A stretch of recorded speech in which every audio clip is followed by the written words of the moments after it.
Vote ঘোষণা হয়ে গেছে, কিন্তু এখনো পর্যন্ত 40 লক্ষ অভিযোগের নিষ্পত্তি হয়নি। অর্থাৎ অ্যাডজুডিকেশনে যাদের নাম আছে 40 লক্ষের এখনো নিষ্পত্তি হয়নি, 20 লক্ষের নিষ্পত্তি হয়েছে। 60 লক্ষ ছিল অ্যাডজুডিকেশনে, অর্থাৎ বিচারাধীন। কবে সাপ্লিমেন্টারি লিস্ট প্রকাশ কমিশনের? গতকাল নির্দিষ্ট কোনো তথ্য দেয়নি নির্বাচন commission.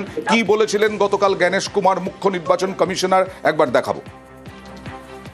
The learned judges, working under the directions of the Honorable High Court of Calcutta, would be bringing out this supplementary list. And as and when the supplementary list, the names are coming out, they shall be included in addition to the existing electors. দুদফায় ভোট, তার আগে মনোনয়নও দুদফায়। তাহলে কবে supplementary list প্রকাশ করা হবে? কথা বলবো প্রতিনিধি প্রীতির সঙ্গে। কি জানা যাচ্ছে? দেখো, এখনো পর্যন্ত দুদফায় ভোট যেমন ঘোষণা হয়েছে, তেমন নির্বাচনী যে বিধিনিষেধ রয়েছে তাও কিন্তু লাগু হয়েছে রাজ্যে। অন্যদিকে কেন্দ্রীয় বাহিনী তাও কিন্তু আসতে শুরু করেছে। তবে এত কিছুর মধ্যেও সবচেয়ে বড় প্রশ্ন হচ্ছে যে লজিক্যাল ডিসক্রিপেন্সি, অর্থাৎ যে জুডিশিয়াল অফিসাররা যে লিস্টটা দেখছেন, অর্থাৎ প্রায় 60 লক্ষ নাম, তার মধ্যে কত লক্ষ নাম নিষ্পত্তি করা সম্ভব হয়েছে এবং এরা আদৌ কি এই যে দুদফায় নির্বাচন হতে চলেছে বাংলা, তার মধ্যে পার্টিসিপেট করতে পারবেন কিনা। এখনো পর্যন্ত কমিশন সূত্র মারফত জানা যাচ্ছে যে এই 60 লক্ষের মধ্যে 20 লক্ষ নাম নিষ্পত্তি করা সম্ভব হয়েছে। তবে এখনো পর্যন্ত হাতে রয়েছে 40 লক্ষ নাম এবং গড়ে প্রতিদিন 1 থেকে 1.5 লক্ষ নাম জুডিশিয়াল অফিসার যারা রয়েছেন, অর্থাৎ 700 থেকে 800 জন জুডিশিয়াল অফিসার কাজ করছেন এই প্রসেসে। এই 1 থেকে 1.5 লক্ষ নাম প্রতিদিন কিন্তু নিষ্পত্তি করা সম্ভব হচ্ছে। এখন প্রশ্ন হচ্ছে, এর আগে কমিশন যখন বলেছিল যে দুদফায় নির্বাচন বা যত দফায় নির্বাচন হোক না কেন, এই সাপ্লিমেন্টারি লিস্ট ততগুলো বেরোতে পারবে। 38 দিন হাতে নির্বাচনের আগে সময় রয়েছে, তার আগে এই 40 লক্ষ নাম নিষ্পত্তি করা সম্ভব কিনা এবং সাপ্লিমেন্টারি লিস্ট, প্রথম সাপ্লিমেন্টারি লিস্ট কতদিনের মধ্যে বেরোয় সেদিকে আমাদের এখন নজর রাখতে হবে। বেশ। আর এরকম ভাবে মালদাতে 8 লক্ষ নাম বিচারাধীন, আর তাতেই ক্ষোভে ফেটে পড়লেন ভোটাররা। আজকে জেলা শাসক দপ্তরের সামনে তারা বিক্ষোভ দেখাচ্ছেন। ভোট ঘোষণার পরেও জেলায় বিচারাধীন 8 লক্ষ। প্রতিবাদে মালদা জেলা শাসকের অফিস চত্বরে বিক্ষোভ। প্রথম দফায় 23 এপ্রিল মালদায় ভোট। সরাসরি কথা বলবো প্রতিনিধি সেবকের সঙ্গে। সেবক, কি চাইছেন তারা, কি বলছেন তারা? দেখো, এই ভোটার যারা আজকে আন্দোলনে নামেন তাদের প্রথম থেকেই দাবি ছিল যে আগে যারা ভোটাধিকার পাবেন বা সঠিক ভোটার তাদের পূর্ণাঙ্গ তালিকা প্রকাশ করতে হবে। আগে ভোট,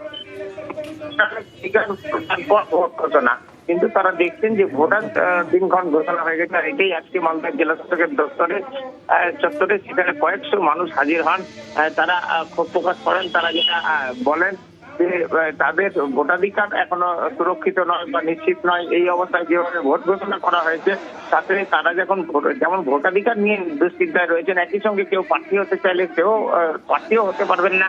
এই সমস্যা থেকেই তারা আজকে আসেন এবং তারা বলেন অনেকেই কয়েক পুরুষ ধরে এখানে বসবাস করছেন এবং যখন হিয়ারিং হয় সেখানে তারা বিভিন্ন নথিপত্র জমা দিয়েছেন। এরপরেও তাদের নাম অ্যাডজুডিকেশন তালিকায়।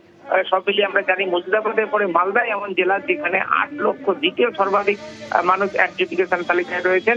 এখন কত দ্রুত এই নাম সাপ্লিমেন্ট তালিকা বেরায় বা আদৌ কতজনের নাম ওঠে নির্দিষ্ট করে কিছু জানাচ্ছেই না, যে নির্দিষ্ট করে এখনো কিছু জানাচ্ছেই না যে সাপ্লিমেন্টারি তালিকা প্রকাশ কবে। আর তাই এই ভোটাররা যথেষ্ট চিন্তিত, আতঙ্কিত, আশঙ্কায়।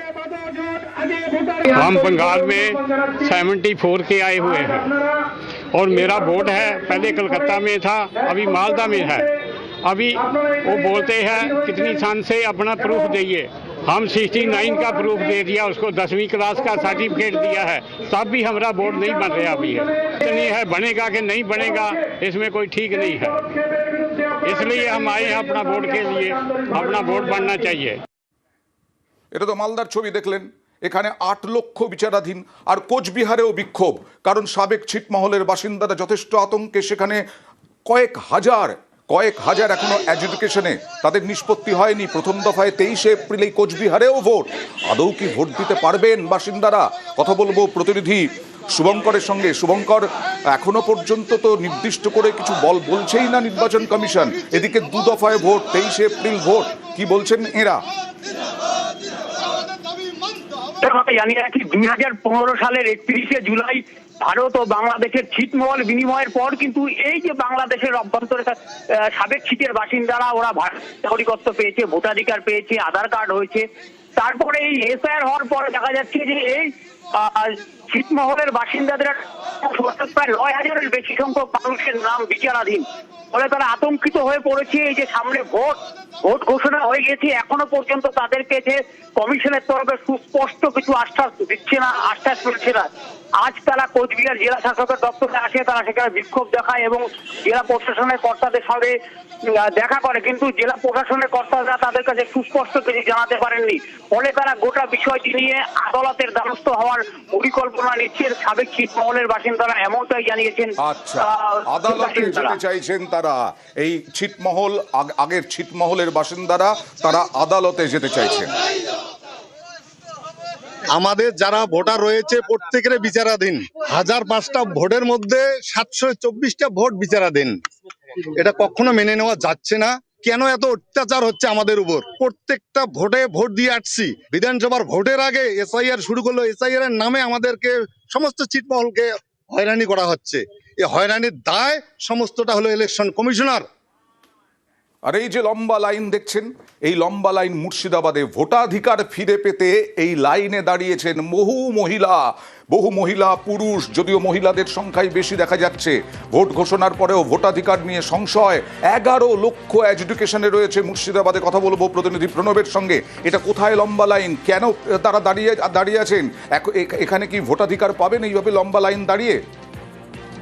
এই লাইনটা কিন্তু জেলা শাসকের যে দপ্তর রয়েছে ডিএম অফিস, সেখানে এসে তারা কিন্তু লাইন দিয়ে দাঁড়িয়ে রয়েছে।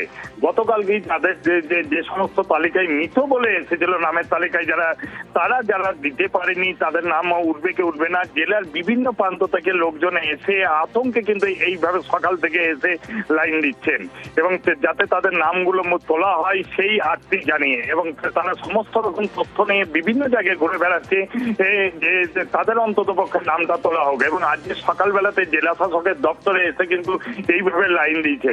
আমরা মুর্শিদাবাদে দেখেছি তোমার বিচারাধীন প্রায় 10 লক্ষের বেশি মানুষ কিন্তু বিচারাধীন রয়েছে এবং বেশ কিছু মানুষ ভিজিটেড হয়েছে এবং তারাই কিন্তু আতঙ্কে রয়েছে। এবং তাদের একটাই অভিযোগ যে তাদের বাবা মায়ের নাম রয়েছে কিন্তু তাদের অন্য কারোর নাম নেই, অথচ বাবা মায়ের নাম নেই, তাদের নাম রয়েছে এবং সমস্ত কিছু কাগজপত্র রয়েছে, দীর্ঘদিন ধরে এখানে বসবাস করছে, তারপরেও কিন্তু তাদেরকে এইভাবে ভোটাধিকার পাওয়ার জন্য কিন্তু এইভাবে তাদেরকে অপেক্ষায় থাকতে হচ্ছে। তাদের ভবিষ্যৎ কি হয়, ভোটের ভবিষ্যৎ?